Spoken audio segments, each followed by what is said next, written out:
Olá, igreja. Olá a todos. É com muita alegria que estamos novamente aqui com vocês para desfrutarmos de um tempo, um breve tempo, falando da palavra. Hoje nós vamos falar sobre família, sobre filhos. Quem não gosta ou quem não gostaria de ter uma família adequada, onde a gente se sente à vontade e alegre ao voltar para casa e desfrutar dessa família, uma família sadia. Lógico que todos nós temos problemas, todos nós enfrentamos problemas, mas é dentro da família que encontramos forças, muitas vezes, para superar esses problemas. A família é a base da sociedade, é a base da igreja, é uma miniatura da igreja. A família foi criada por Deus e é um objeto de cuidado de Deus. Deus cuida da família, Deus se interessa pela família, Deus se interessa pela sua igreja, que é formada por famílias. 1 Timóteo 5:8, nós temos: ora, se alguém não tem cuidado dos seus, e especialmente dos da própria casa, tem negado a fé e é pior do que o descrente. Eu vou ler novamente. Ora, se alguém não tem cuidado dos seus, da sua casa, especialmente da sua própria casa, tem negado a fé e é pior do que o descrente, do que aquele que não crê. A família, ela precisa de cuidados. Como uma flor, ela precisa de tratamento, de cuidados para poder florescer, para poder crescer. E o inimigo de Deus, o diabo, Satanás, ele tem especial prazer em atacar e destruir as famílias. Como a gente tem visto isso nos nossos dias, seja pela mídia distorcida, seja pelas desavenças entre as famílias, às vezes poucas coisas, picuinhas, né, que se avolumam, que tornam realmente, muitas vezes, impossível a convivência entre os cônjuges. A Bíblia, ela ensina que a responsabilidade dos seus integrantes, né, dos familiares, é cuidar e zelar pela felicidade de sua casa. A igreja também deve cuidar da família, mas o principal papel é dos próprios integrantes da família. A igreja nada mais é, como eu já disse, uma família de famílias, várias famílias que se reúnem para formar a família de Deus. A igreja forte é o resultado de famílias fortes. Os cônjuges e a igreja devem se preocupar, precisam se preocupar pelo zelo da família. Mas por que precisamos cuidar da família? Porque a família foi criada por Deus. Ela foi criada por Deus antes da queda do homem, antes do pecado fazer parte da natureza humana. A família existiu antes da própria igreja. Não adianta o inimigo atacar, querer destruir a família, porque ela vai sobreviver. Lógico que vai haver muitas baixas, mas a família vai sobreviver. A família foi inventada pelo próprio Deus e é preservada pela graça de Deus. Deus é o defensor da família. A família, ela existe para promover a nossa felicidade. Ela foi projetada para produzir a verdadeira felicidade do homem. Junto com o relacionamento com Deus, o trabalho, a família compõe o tripé divino que produz a felicidade do homem nesta vida. Então, juntamente com o relacionamento com Deus, o trabalho, a família compõe esse tripé que vai produzir a felicidade do homem. Nós podemos ver isso em Salmo 128. Vamos dar uma olhadinha aqui. É o temor de Deus e felicidade no lar. Diz assim, 128:1: Bem-aventurado aquele que teme ao Senhor e anda nos seus caminhos. Do trabalho de tuas mãos comerás, feliz serás e tudo te irá bem. Tua esposa no interior de tua casa será como uma videira frutífera. Teus filhos como rebentos da oliveira, à roda da tua mesa. Eis como será abençoado o homem que teme ao Senhor. O Senhor te abençoe desde Sião para que vejas a prosperidade de Jerusalém durante os dias de tua vida. Vejas os filhos de teus filhos, os seus netos. Paz sobre Israel. Então nós temos aqui nesse salmo que aquele que teme ao Senhor, que anda nos caminhos do Senhor e que tem um trabalho e que do trabalho se sustenta, ele vai ter uma família feliz, ele vai ter felicidade através desse tripé: o Senhor, o trabalho e a família. Quem não consegue ser feliz em casa não vai ser feliz em lugar nenhum. Não adianta. A família também é o local estabelecido por Deus para o ensino da fé, para o ensino da palavra. Nós temos isso em Deuteronômio 6, de 4 a 9. Vamos ler aqui. Ouve, Israel, o Senhor, nosso Deus, é o único Senhor. Amarás, pois, o Senhor teu Deus de todo o teu coração, de toda a tua alma e de toda a tua força. Estas palavras que hoje te ordeno estarão no teu coração. Tu as inculcarás a teus filhos, e delas falarás assentado em tua casa, e andando pelo caminho, e ao deitar-te e ao levantar-te. Também as atarás como sinal na tua mão, e te serão por frontal entre os olhos, e as escreverás nos umbrais de tua casa e nas tuas portas. Ou seja, é na família que se ensina os caminhos do Senhor, que se ensina a fé, que a palavra pode ser divulgada para nossos familiares, para os nossos filhos principalmente. Esta é uma família feliz, essa é uma família que cresce no Senhor. A fé se aprende em casa. O temor a Deus, a obediência à palavra são aprendidos no lar, no nosso lar. A educação cristã é uma tarefa dos pais, dentro de casa, não pode ser relegada para outros. A igreja apenas vai acrescentar ou criar um espaço para que haja um desenvolvimento dessa educação, mas a educação precisa vir de casa. Valorize a família que Deus lhe deu. Ore e cuide da sua casa. Cuide para que o inimigo não destrua a sua família, não destrua a sua casa. Jeremias 31:16 nos diz assim, Jeremias 31:16. Assim diz o Senhor: reprime a tua voz de choro e as lágrimas de teus olhos, porque há recompensa para as tuas obras, diz o Senhor, pois os teus filhos voltarão da terra do inimigo. Então, reprime a tua voz de choro e as lágrimas dos teus olhos. Há recompensa para as tuas obras, pois os teus filhos voltarão da terra do inimigo. Pare de chorar, ore pelos teus filhos. Há muitos filhos, que foram criados dentro da educação cristã no Senhor e estão desviados.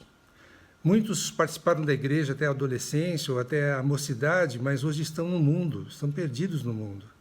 São filhos pródigos de pais piedosos. Quanta tristeza, imagina, quanta tristeza esses pais que chegam a perguntar: onde foi que erramos? Ao invés de chorar, passe a orar, dobre os seus joelhos. Há uma ordem de Deus: reprime a tua voz de choro e as lágrimas de teus olhos. Isso é uma ordem de Deus. Pare de chorar. É a ordem que Jesus deu à viúva de Naim. Naim aqui é uma cidade, não é o marido da viúva, não. Nós vamos ler isso aí em Lucas 7, de 11 a 17. Então diz assim: em dia subsequente, dirigia-se Jesus a uma cidade chamada Naim, e iam com ele os seus discípulos e numerosa multidão. Como se aproximasse da porta da cidade, eis que saía o enterro do filho único de uma viúva que tinha um só filho e ele morreu. E grande multidão da cidade ia com ela. Vendo-a, o Senhor se compadeceu dela e lhe disse: não chores. Chegando-se, tocou o esquife, tocou o caixão, e tirando os que o conduziam, disse: jovem, eu te mando, levanta-te. O Senhor ressuscita mortos. Sentou-se o que estivera morto e passou a falar. E Jesus o restituiu à sua mãe, à sua casa. Todos ficaram possuídos de temor e glorificavam a Deus, dizendo: grande profeta se levantou entre nós, e Deus visitou o seu povo. Esta notícia a respeito dele divulgou-se por toda a Judéia e por toda a circunvizinhança. Então o Senhor ressuscita os mortos. Pare de chorar, ore para que os nossos filhos que estejam afastados do Senhor, da nossa casa, voltem para casa. O Senhor tem esse poder. Há um tempo para chorar, esse tempo já acabou. O choro pode durar uma noite, mas a alegria vem pela manhã. O Senhor reconhece as tuas obras, as nossas obras. Deus reconhece o trabalho de um pai piedoso, de uma mãe piedosa e o recompensa. Se Deus conta os fios dos nossos cabelos, Ele também vai contar as nossas lágrimas e as nossas ações, as nossas boas ações feitas no Senhor. Billy Sunday já dizia: todos os demônios da terra jamais podem arrebatar um filho do colo da mãe que muito ora. O Senhor disse isso através de Billy Sunday. Os demônios da terra jamais poderão afastar do colo da mãe um filho de uma mãe que muito ora. Ele diz também uma recompensa, pois os teus filhos voltarão da terra do inimigo. Deus vai trazer de volta aquele que o diabo levou. Eles voltarão para casa, porque o Senhor vai trazê-los de volta para casa. Isso é um resgate do Senhor. Sabemos que é difícil esperar e muitas vezes demora muito tempo. Mas muitas vezes esperar é uma resposta que faz parte da própria resposta. O esperar faz parte da própria resposta. Pare de chorar e ore. Deuteronômio 36 nos fala: o Senhor teu Deus circuncidará o teu coração e o coração de tua descendência, para amares o Senhor teu Deus de todo o coração e de toda a tua alma, para que vivas. Ou seja, o Senhor vai modificar o teu coração, vai dar um coração de carne no lugar de um coração de pedra, para amares o Senhor teu Deus de todo o coração e de toda a tua alma. O coração é a alma mais a consciência, para que vivas no Senhor. Qual é o tesouro que os pais mais têm nessa vida? São seus filhos. Eles são preciosos, são herança do Senhor. Todo pai que crê, que teme ao Senhor, deseja, trabalha e ora para a conversão dos seus filhos. Há muitos filhos de famílias crentes que creem no Senhor, que estão longe do Senhor, causando tristeza e preocupação aos pais. Deus quer salvar hoje você e os seus filhos, quer converter os seus filhos. Deus é o autor da promessa, o Senhor teu Deus. Deus não é homem para mentir ou arrepender-se. Tudo o que Ele promete, Ele cumpre. A sua palavra é fiel e jamais vai cair por terra. O Senhor não mente, o Senhor promete e cumpre. Deus promete a conversão, circuncidará o teu coração e o coração dos teus filhos, da tua descendência. Deus purifica e regenera o coração dos pais e dos filhos. Esta purificação é interna e é realizada principalmente pelo Espírito Santo. Nossos filhos precisam também, como nós, nascer de novo. Charles Spurgeon já dizia: a conversão é uma virada para a estrada certa. A próxima coisa a fazer é caminhar sobre essa estrada certa. A conversão gera um resultado, o amor. Para amares o Senhor teu Deus de todo o coração e de toda a tua alma. É um amor total, profundo a Deus. É um amor eterno, indestrutível, perseverante, exclusivo. É o verdadeiro amor, é o amor ágape, o amor de Deus. E ainda um propósito final da conversão acontece, é a vida, para que vivas. A ideia é de viver bem na terra e no céu. Viver uma vida eterna, plena, abundante, uma vida com qualidade, com propósito, com produtividade, uma família produtiva.